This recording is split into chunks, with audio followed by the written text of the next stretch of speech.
Hey. Welcome to Bridging the Seen and Unseen. I am your host. I am Shane McLain, and this is the wonderful Gwen. How are you?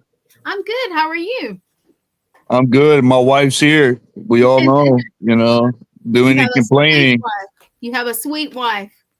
Yeah, she is. She is. She's just she needs to repent because she can get disrespectful. No, she did. Yeah. Yeah. I'm just playing. I say that to her all the time, but it's good. What'd you say? She's rolling her eyes. Listen. She has threatened. She's literally said. She said, "If you go to sleep tonight, watch out because I'll shave your eyebrows." Do you know what it's like to think that a little 5'1" little woman coming in your sleep and shaving your eyebrows? Oh my god, you do it, Angie. If he gets out of hand, you Don't just say do no, it. no. We are not having the She Woman Man Eaters Club in this house tonight. Oh, we No, love you, Shane. We love you. I hope so, man. Now I got two of you talking about my eyebrows. Oh my gosh. But guys, listen, tonight it is so good to be here. Anybody that's been watching the show, we have been doing this series on the Enfield haunting, and last week was probably one of the best podcasts that I've had. Some of the best guests, and of course, all of you that watch, you guys make it really, really good. But they're back this week too, and so let's bring Jay and Mackenzie Yaples on. Hey guys, what's up? Hey, Welcome back. welcome back. I'm so glad to have you guys. Last week was such a good podcast, and I mean, I felt like we covered a whole lot, and we got a good idea of who you are, Mackenzie, and we love having you there. And so again, welcome back. Yes. Thank you. I'm really glad to be you guys on again and Yep. really welcome for you guys. I Yeah. hope you guys are doing a great day. So let's see. We left off last week. You were telling me, not only about yourself and everything, but you growing up in that house, and we said that some people get into the paranormal. Uh some people buy their way into the paranormal, but you literally were born into it, and I'm just curious, about that because, you know, did you have, were there a lot of people growing up that wanted to be in your house with you, or were they scared to be in there with you? Oh, for sure. I had quite a bit of people, ask questions and definitely, skeptical of it because, when you're hearing that stuff, especially being younger too, and you're getting asked all these questions, I'm like, being and growing up with it is definitely a different experience and explaining it for sure. So when I'm trying to explain it to them, they just either look at me like I'm either crazy or like they don't even want to step foot in the house at all. So Yeah. But how does that even happen? Like, what would, like trying to explain it, say you meet somebody new and you guys become good friends, like how do you just kind of bring that into the conversation? It's normally starts with hi Mackenzie, then it's like goodbye Mackenzie. yeah, usually Yeah. I wait a little bit, try to feel like the area and everything, and see where like how their personality is and how their hobbies are and interests, and then I usually kind of like slowly let it out and like start like asking little questions, and then I just let it out and see what happens to their response. Yeah. Sometimes it ends up well, and sometimes some people are like, yeah, we can still hang out, but I'm not stepping foot in the house. So. I can imagine. I mean, like, did you ever have like sleepovers? Oh, sure. I had many here, and I had a lot of people actually leave in the middle of the night because they had so many things going on. Like, what, this is probably the last sleep I've ever having at your house. probably have it at the other person's house, but not at your house ever again. So. Well, tell us about some of that. Tell us like say remember a sleepover that you had or whatever, something that somebody experienced there to make it to where they'll never do that again. So we had a sleepover once, and it was maybe 5 of us there, and someone was asking about the paranormal equipment and everything. So I decided, to bring some out because someone was curious, and we got a couple of things, but it wasn't much. So we stopped it and we started having fun. It was time about to go to bed. It was maybe 2 a.m. And like I sleep pretty good through this stuff. Like I don't really hear much unless it's like really like noticeable. But my friends were like, Kenzie, how the hell do you sleep through this? Like we're hearing like scratching on the walls, we're hearing like banging, we see shadows and everything. And they're like, you're definitely a strange kid sleeping through this stuff. I'm like, well, I'm living in this house for 18 years, so you kind of get used to it. But yeah, some of the people really had like their name calling, or like when they go to the bathroom, they get an eerie feeling of someone's watching them and everything. And it's just kind of hard to like make them feel like safe or like it's okay when you can't really deal with it and see and tell them like, hey, leave them alone, because sometimes some of the spirits really don't listen. So a Now, lot of do you have like do you like try to encourage people to like do you tell them say hey just don't pay any attention or anything like that or is it or did people like just accept the fact that was going on? It was both ways. I mean, I tried telling them like, hey, it's okay. You set your boundaries. If you're ready to go to bed, saying like, hey, this is my bedtime. You guys gotta leave me alone. Everything. And some of them were like, it's okay. It's there. We have to acknowledge it. We gotta sleep through it. Some people really didn't sleep. So now lately, when I'm at sleepovers, I'm usually the person that's usually up through it. So just in case no one really like gets too scared. Mm. I think the most strangest sleepover when they were little, like I said, we used to pitch a tent upstairs, and when the renter side here was vacant, we would pitch a tent. One of the things that happened is they were so terrified. I mean, what kids were left, they were so terrified because what they were seeing was a shadow going around the tent of like something trying to look in, and they could see the outline of the head and the torso. And I mean, could you imagine that though, being a little kid and you see some kind of shadow man trying to come into your tent? I would have soiled my pants. Mhm. Yeah, that's pretty terrifying, really. I think, and I've worked several cases to where when I talk, I try to talk to the kids in the family and things like that, and I've seen several to where the kid has like drastically been affected by the issues that are going on in the house. And I mean, has it affected your life at all, or has it gotten to where did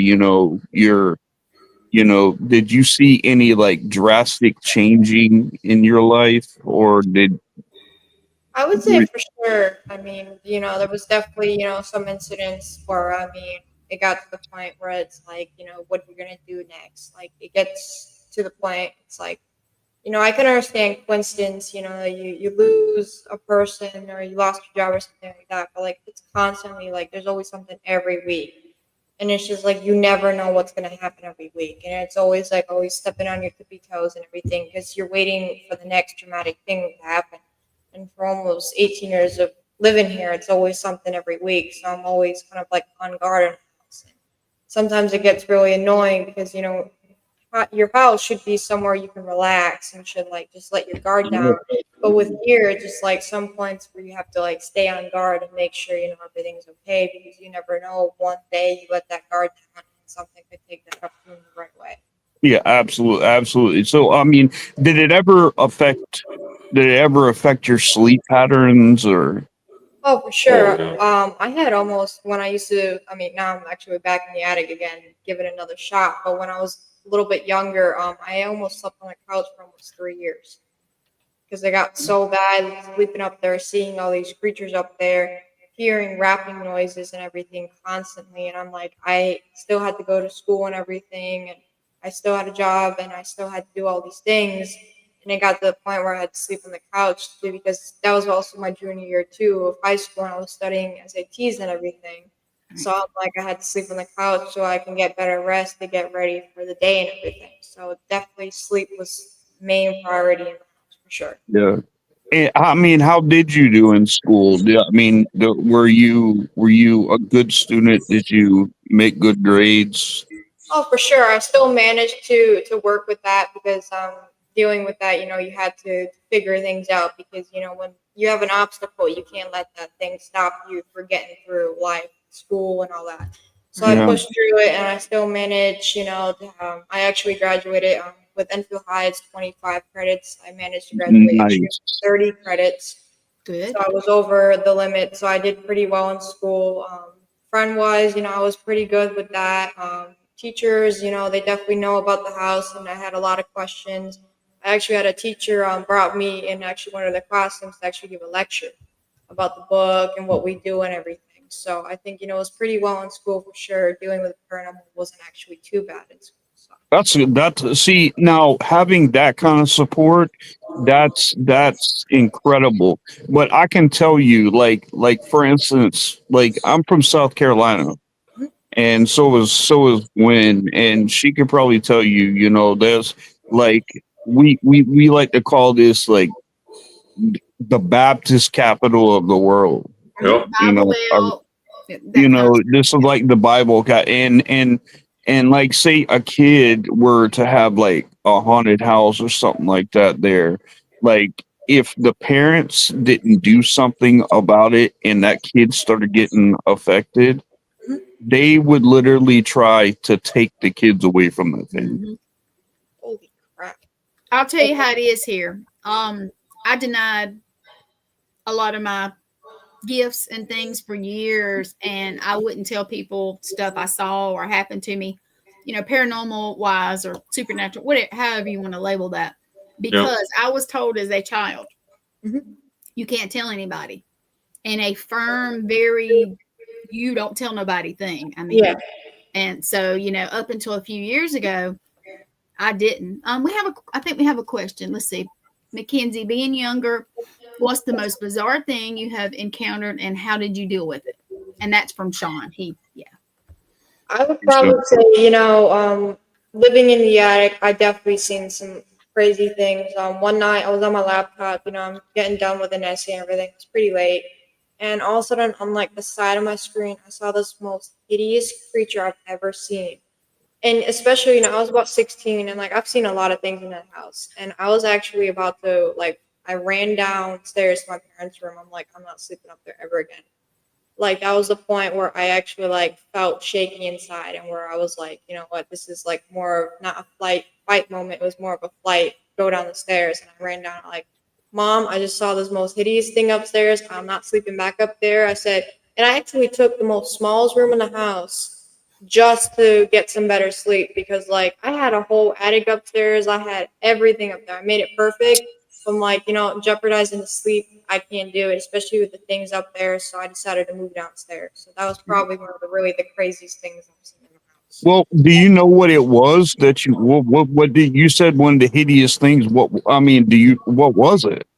I mean, it had it was more of a baldish head, but it had some fur out of it, and it had a weird eyes, actually big eyes and sharp jagged teeth.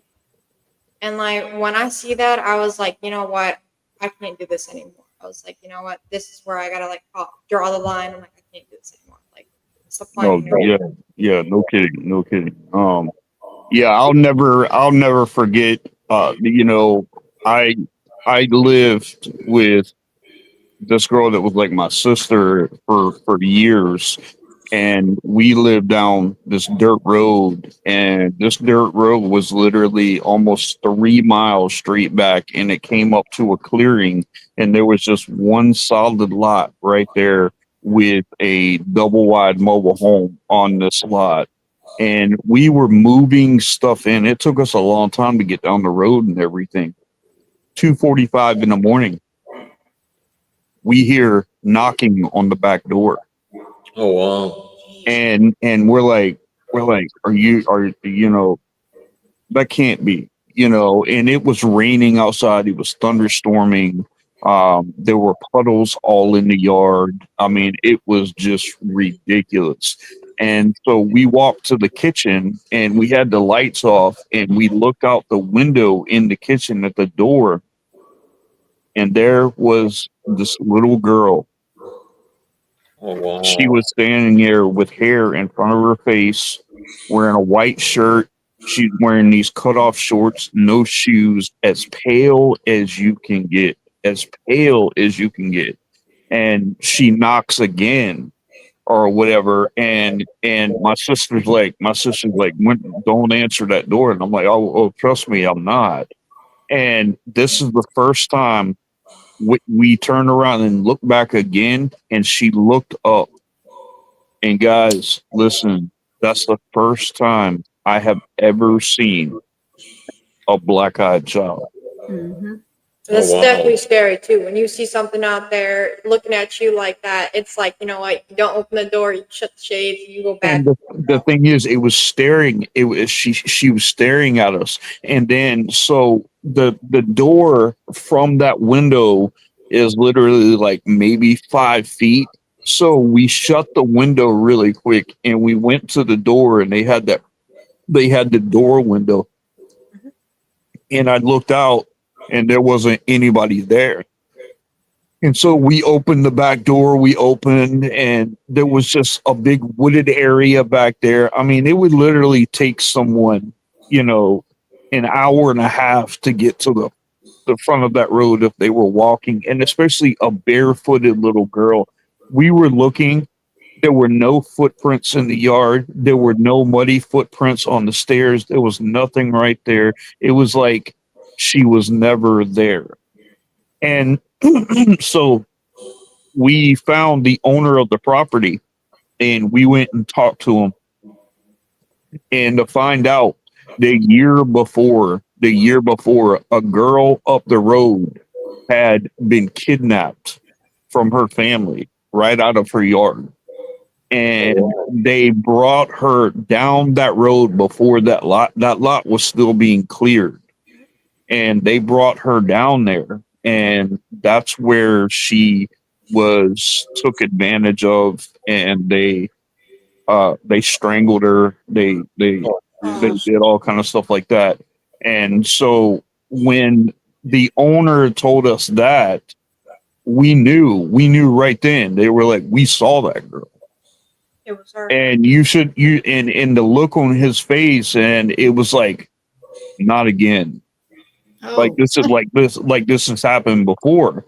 And I'm like, man, see, and you run into something like that, you never forget it. And it's like, when you're in this house and stuff like that. I mean, have you ever seen a black-eyed child? No, I mean, I've seen It's not children good. like that before, like in the house. I had a girl with me for quite a while, still to this day. Oh my God, 14 years, I still never seen her face. She always has her hair over there. And I'm still praying to God that day. I don't want to see that because, when you're like right in front of her, and I'm just like praying, like, please don't pick this day to show me your face because I actually might need an extra pair of underwear on that one. Yeah. And we have a question from Angie when you get ready. Go ahead. Angie's his wife.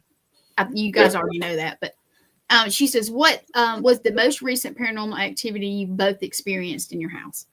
Well, I think last year when you and Scarlett went out.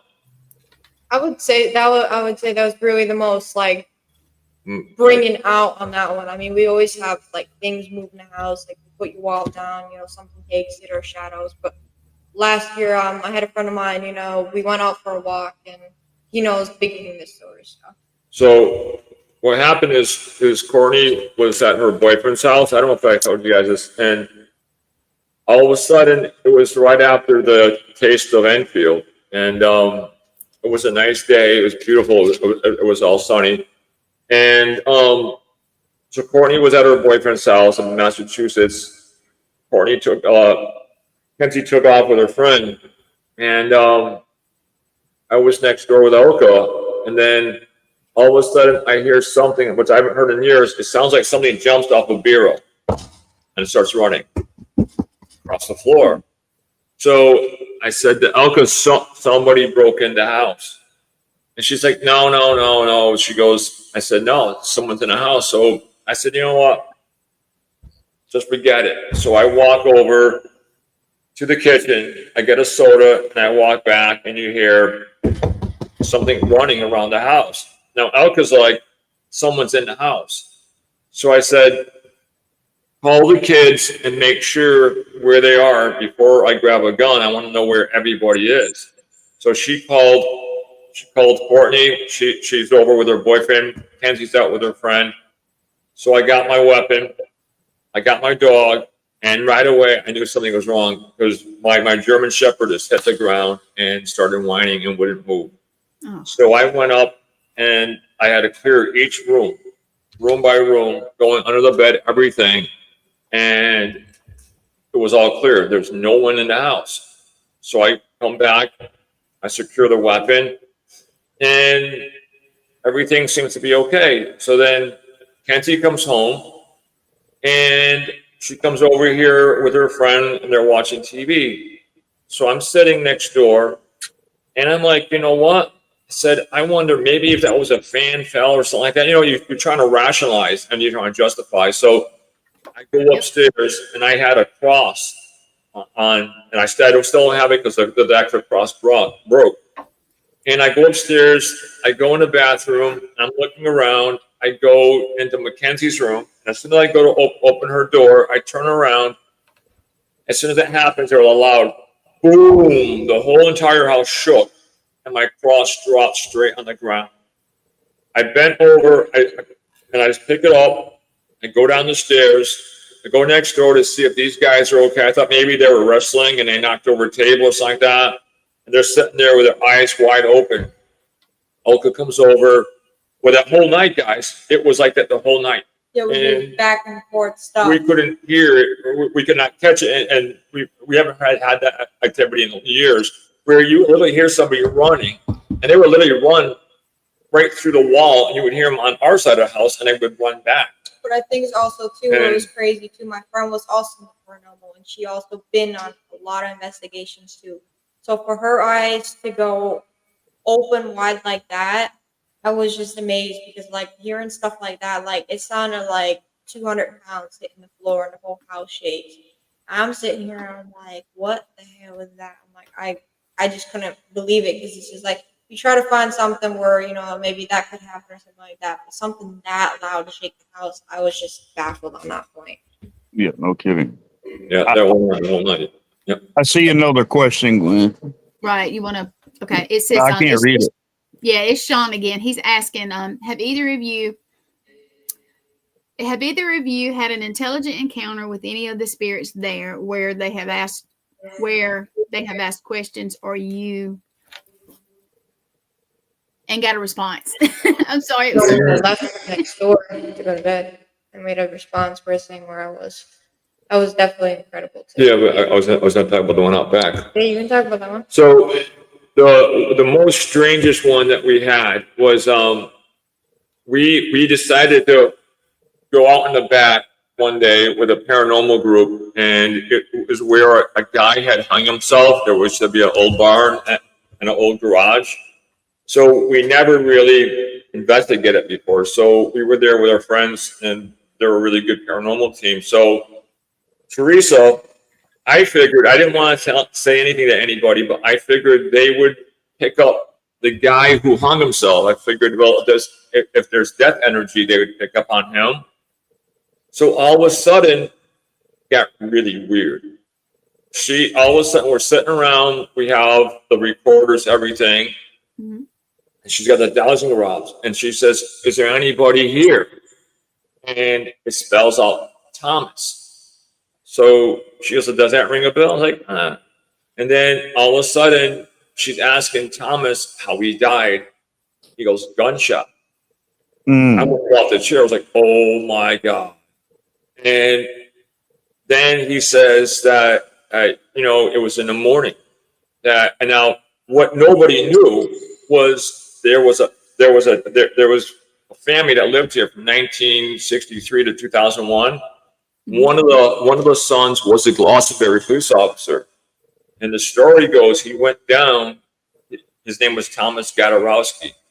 He went down to the locker room that morning. He walked into work. He said good morning to the watch commander, to the supervisor. He went down, sat down. Supposedly just pulled out his service revolver and shot himself in the head. Oh, wow. As that's happening, all of a sudden, I'm sitting there playing my phone, and they're doing their investigating, and all of a sudden, Paul comes over. Paul, right? And they're like, "Who's Paul?" And like, now my face is getting really whacked out, right? I'm like, "No way." And they said, "Why? Who's Paul?" I said, "Paul was the father." Oh. So Thomas came through his son, Paul came through. Then, as that's happening, a lady named Mary came through and started talking. That was the mother. And then wow. Then at the very end, they got a guy named Robert or Bobby, and he said, "I'm not happy. I nearly fell off the chair." That was the guy that hung himself. At the very end, he comes through. Almost the whole entire family that got wiped out. Thomas was, and I was surprised Thomas was the first one that came through, because he was the one that shot himself. And I thought Robert was going to come through. And then it was weird knowing that Paul came through. And then Mary, the mother, came through. And then at the very end, I think maybe Robert was maybe shy, then he comes through. So that was probably the most intelligent, where we had verification, and they had no idea who these people were. They were like, "Who are these people coming in? Who are these, people asking questions?" Right. So we had some crazy things like that happen. I think also another thing that is really crazy too is you couldn't even say it out loud, just thinking it. Like, say for example, like I'm looking for my wallet just to drive to the store, or like I gotta go somewhere really important. Your wallet just vanish, and all of a sudden you're being late, and like now you're like getting really harsh out there, and all of a sudden I'll just appear right back on the table, and it's just like it gets agitated for sure. It's like, really. And then we have another comment when you guys get ready. Go ahead. I gotta run to the boys' room real quick. Sorry. Thomas Gormley and Stacia Wheels. She is commenting. She said, "Tom and I did when we were there for a week last year. We have the conversations on video. A lot of intelligent energies there." So I remember I had talked with them about, when you guys came on, and they said they had some very interesting things happen there. So thank you, Stacia.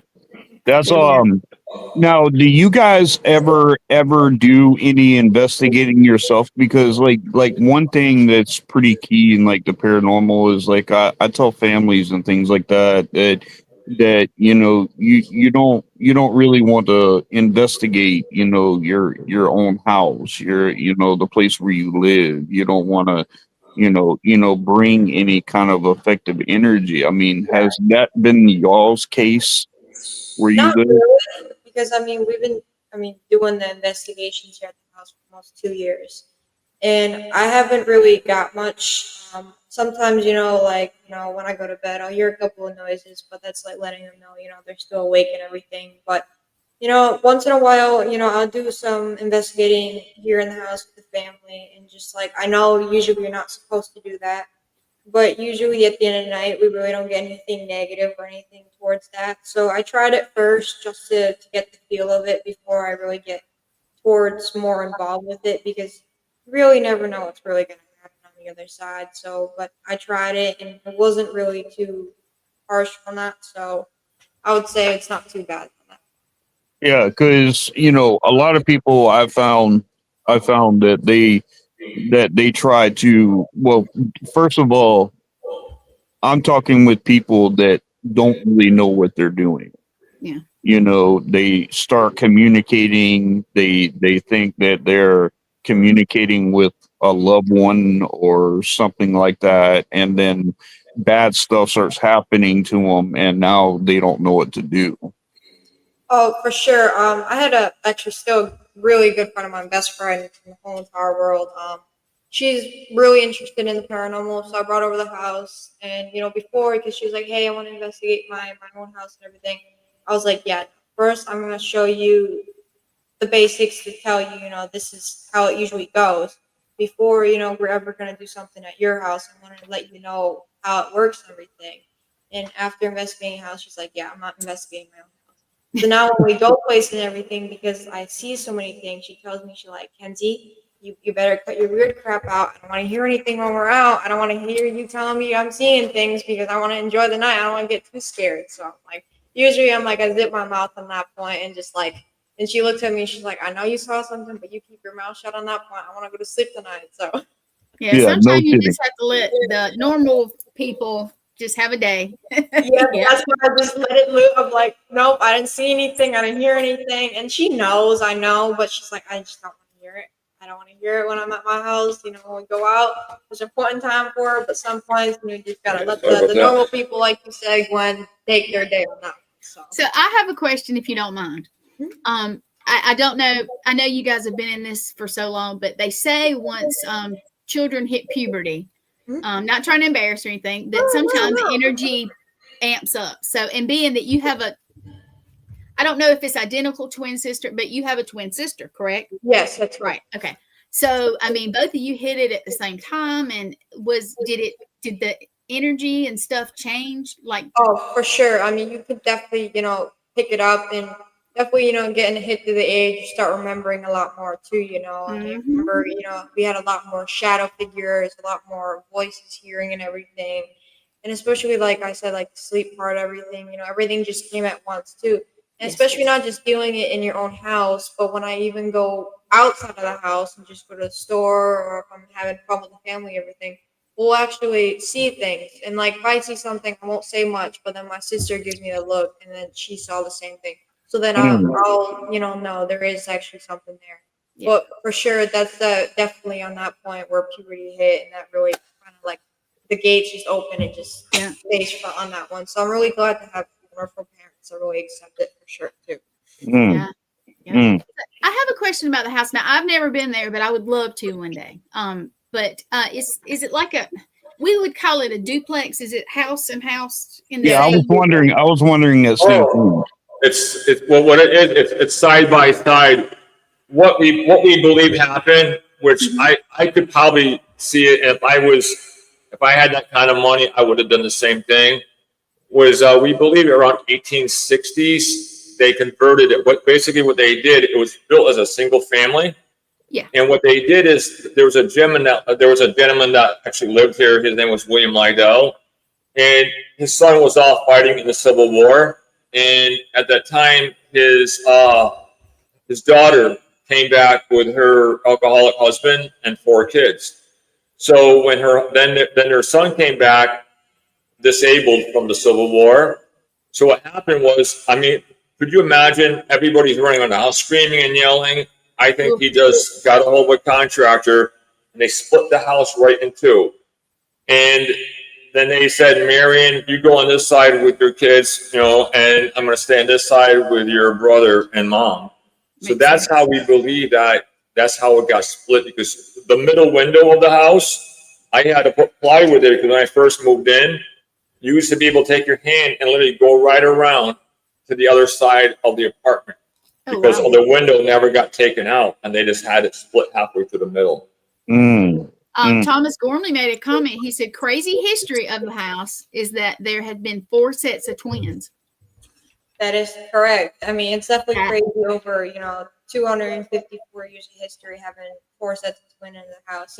I can understand maybe 1 or 2, but 4, I mean, that's just really, it's kind of hard to like push it inside. Now, were you guys living there, or were your parents living there when you guys got pregnant? No. Here's one of the weird trivia questions that we tell people.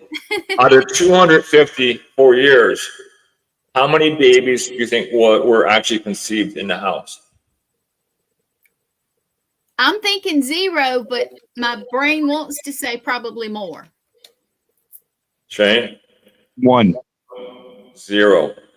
Out of 254 years, no children were ever conceived. Everybody who moved in was either pregnant, had older children, or they were adult age. Wow. Then the other one is a lot of people never got married. That was the other one. Wow. Yeah. It's very uncommon. Going back to the Arnotts back in the 1860s, they had two daughters and they never got married. They remained single. And then the son didn't get married until he was like in the 70s, just before he died. Crazy. All right, Now, listen. now, with you Tom guys has a have comment. Sorry. with you guys having like a lot of different people coming in, I mean, are there things that you don't allow people to do when they come in and investigate? Yep. Yep. We don't let them play with Ouija boards. Oh, And we don't let them burn any sage or cedar or anything like that. We don't let them burn anything like that. So we have some pretty basic rules. So when people come in, Okay. because because we have people coming all the time. There's times where we go through a stretch where different times where we might go through a month or two where we can just kind of be ourselves. And then there's like this month here. That's why when you get to see me, I'm totally exhausted because we've been going nonstop between this and then doing charity work. Mm-hmm. We're just nonstop. Sure. Yeah, wiped out. Yeah. So, but yeah, so that's kind of some simple rules. There's no Ouija boards and no burning any type of stuff, you know. Oh, I got you. I got you. The reason why I say is because, like, you know, a lot of people have different ways of investigating, and you know, a lot of people, you know, use. There's a lot of people that do use Ouija boards and do use spirit dice and you know things like that. But I was just curious because some people allow things like that in their house and then some people don't. Well, And my theory behind the Ouija board, guys, and this is how I tell people, like in layman terms, imagine being in a dark room, right? And you got someone like Pee Wee Herman on one side, and you got Mike Tyson on the other side, and you're communicating with who you think is actually like someone harmless, like Pee Wee Herman, right? Mm-hmm. And then next thing you know, you get punched out and you get knocked out, and find out it was Mike Tyson. Well, that's the same thing. As the spirit world, you're thinking it's a little boy coming through, and on the other end, he's disguising himself, and it could be a hostile spirit. It could be an evil spirit just trying to get its way through the door. yeah, yep, yep. My wife has a really interesting story about a Ouija board. Her and her friend played a Ouija board when they were younger. It was just like a little game or whatever. And her friend's mom came in and says, "Well, ask it how long I have to live." Oh no! And it literally spelled out 3 months. And so she started laughing or whatnot, and literally like Angie, what was it, a day or 2 or 3 days, something like that, before the 3 month deal? Like she passed away, and they have no rhyme or reason behind it. Wow. That happens. That's what happened to my brother. They found him passed away, and then a week later, Elka's dog was gone. But then my sister Charlene, again, none of these people had any health issues. She was sitting in her chair with her food in her hand, and she's staring straight, and she was gone. Mm. They had no rhyme or reason. You know, they had no illnesses, no nothing. That happens a lot. As a medic, I was a medic for years, and just people will be like, "We didn't know they were sick," or anything like that, and it happens. Some healthy people will just drop dead for no reason, and it's bizarre. It really is, but it happens a lot. Yeah. Well, especially like, that is one thing that I do understand. That's one thing that I've learned from people also, that you never ask. You never ask, like, when you're gonna, how much time you have. It's almost like you're putting a stamp on it. Yep. Yeah. And I don't think that's just not something. And mine, the Ouija board that I had was passed on. I came from an Irish family, both sides Irish, and so I had this like original wooden one that had like Celtic stuff on it and things like that.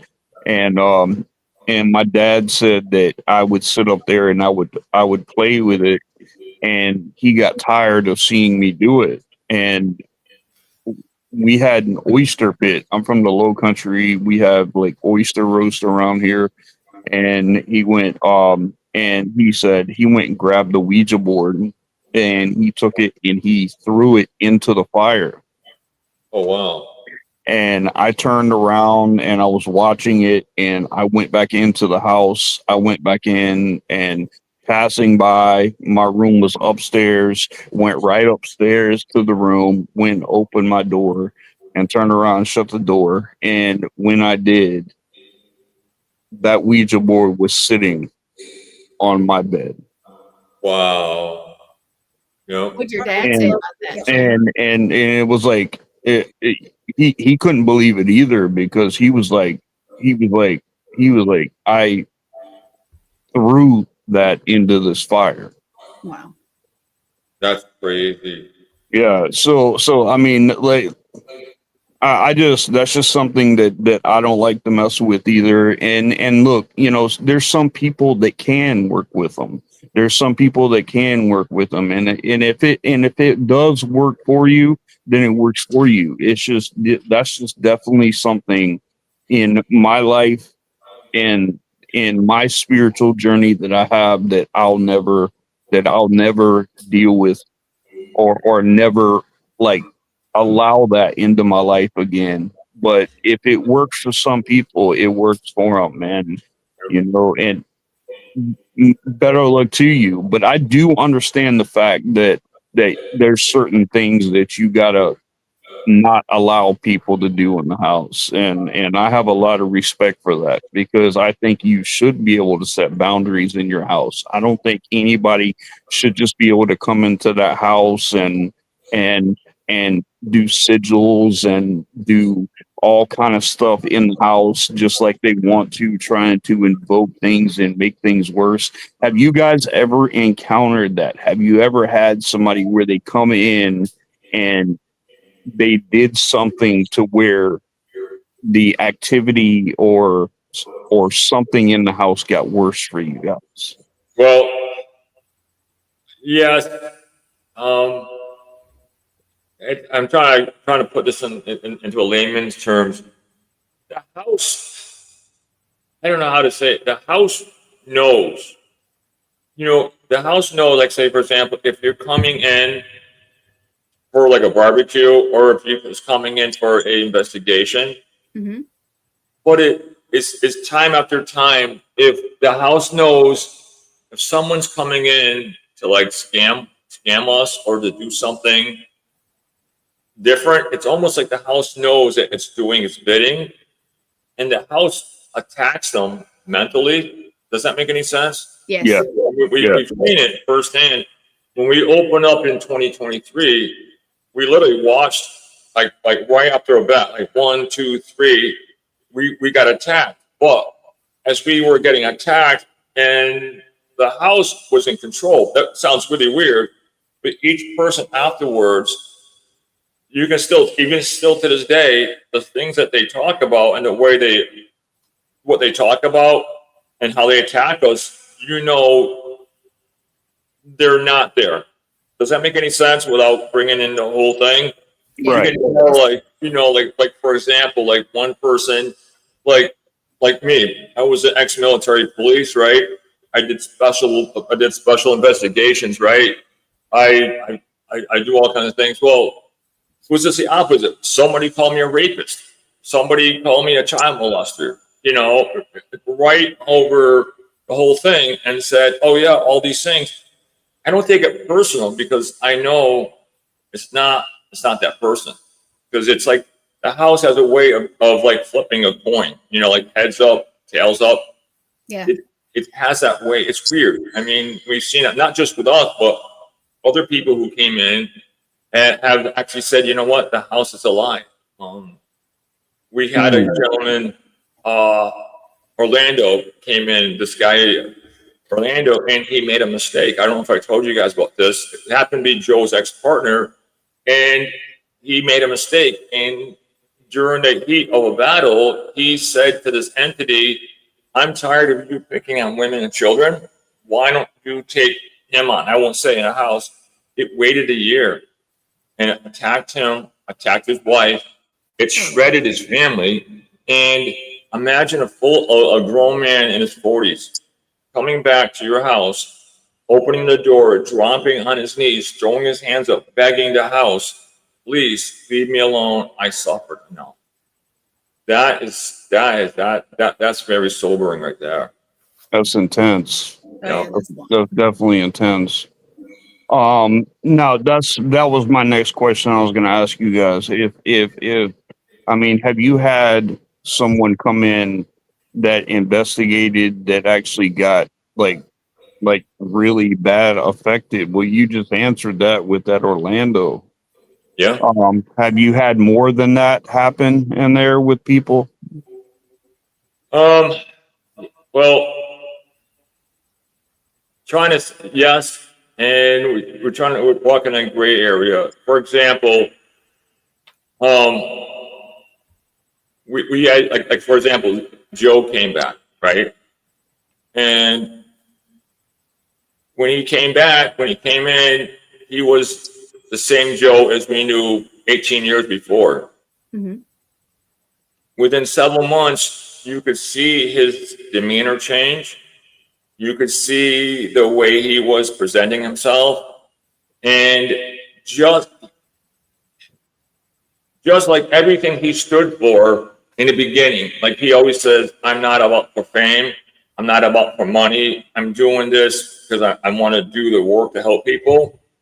Well, you've seen it flip over, where you start seeing him going around to people, trying to get into paracons, trying to get on things, trying to get on podcasts. His health started going up and down. His organs. I mean, just all kinds of weird things. And then you watched him, and then finally last year, Mackenzie's the one that stepped in and said enough. She goes, for his safety, she just said to Joe, she goes, you're done.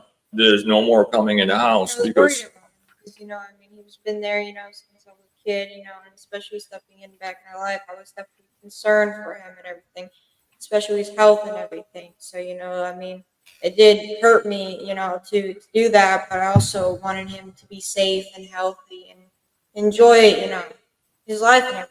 I don't want to see him getting hurt or worse. That's why I decided to draw that line and go. Because when you're going through something, right, guys, but Gwen, being a medic, you don't see the changes happening to you. It's like you get your arm blown off, right, and then I'm like, oh my, and you wrap it up. I'm okay. I can still fight, right? But you don't realize your body's going into shock. You start losing blood, and you're still mentally saying, I'm okay. Well, that's kind of like the same thing that happens here. People like, look at me, I'm okay. The house didn't get me. And then you're looking at them, and they got 3 heads. And they're looking back, and they're like, no, I'm fine. And you're like, no, you're not. And some people we had to literally say goodbye to, which hurt. It really hurts to say goodbye to some people. And other people just went kind of like crazy. It's hard to describe, but it's really weird. Well, some people in the paranormal, and I've noticed, and this is just my observation, some people in the paranormal, especially if they somehow encounter darker things, their health suffers. It does. even if they don't see it, you can see they look a little older, or all of a sudden they have all this stuff wrong with them. And I've seen it myself, and it's very sad. Well, you guys, we're coming to an end, and I'm gonna do the Shane thing and say, tell us, you guys got some stuff coming up for Halloween. You got some events or anything you want to let people know about? Well, what we're doing right now is I had a meeting. We had a meeting we had a meeting last week with the Enfield Food Bank and another place is really that they've been fighting hunger for years, called Terror on Sun Street. They have like animatronics. So the lady from the food bank came over and she said how many thousands of families are still in need. So we joined together with them to stamp out hunger.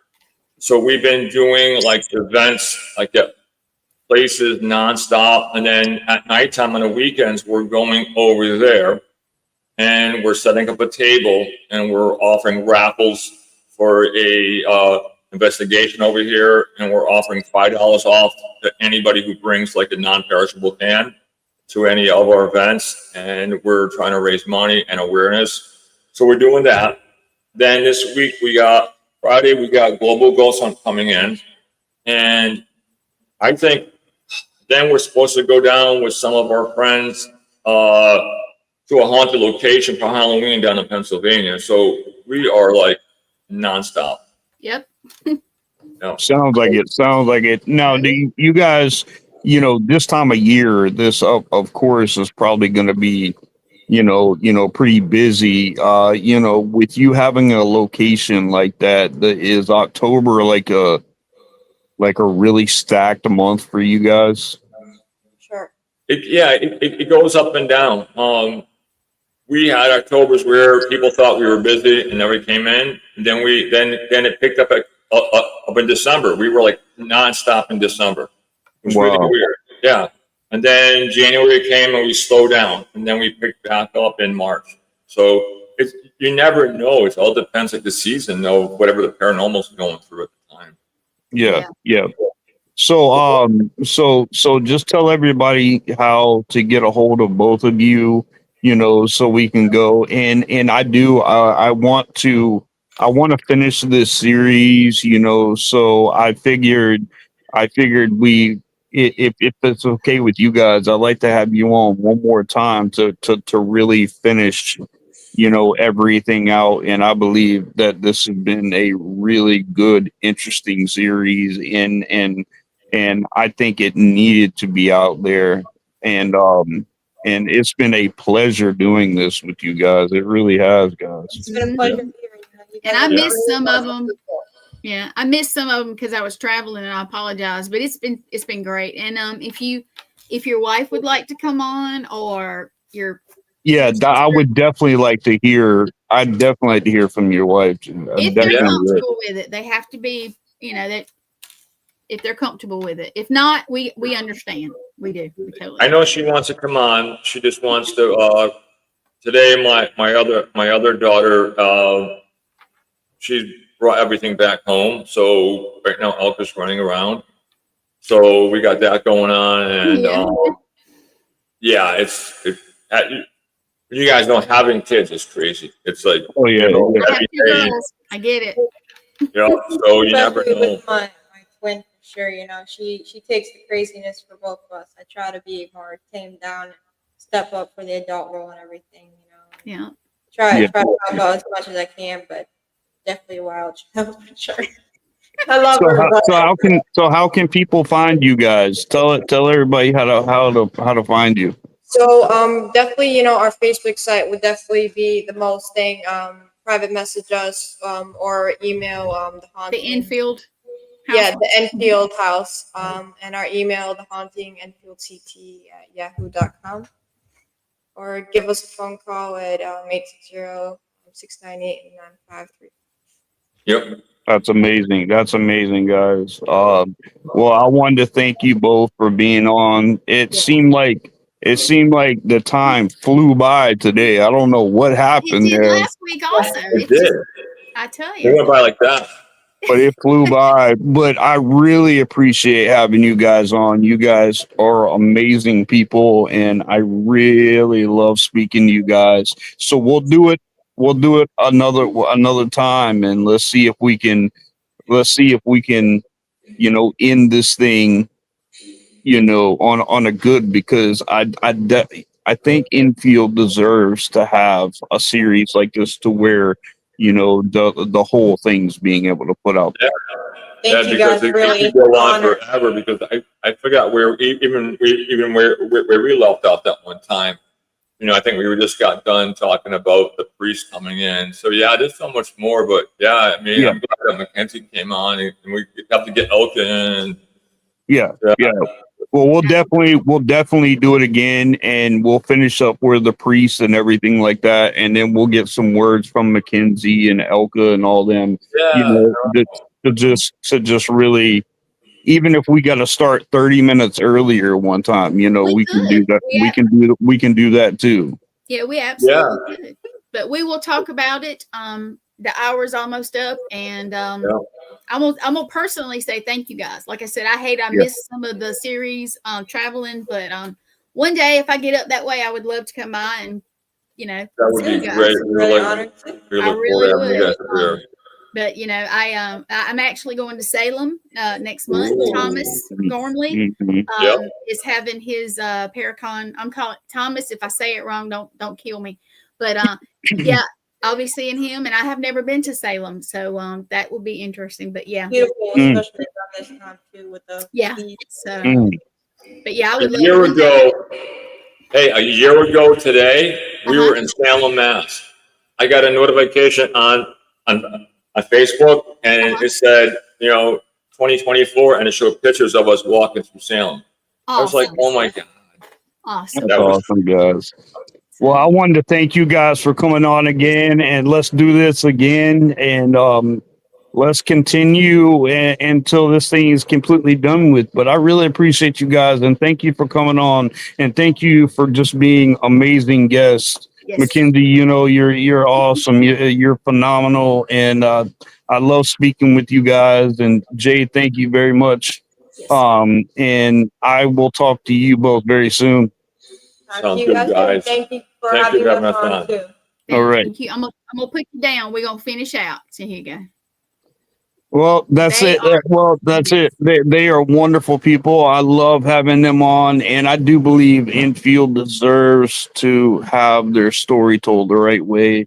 Thank you all for coming on, commenting, watching, doing everything that you do. We can't have a podcast if nobody watches the podcast. So I really appreciate that. And I want you guys to have a really good week. We'll come back again. I've got some other guests lined up for, the end of the year going into next year. So I really look forward to seeing where this goes.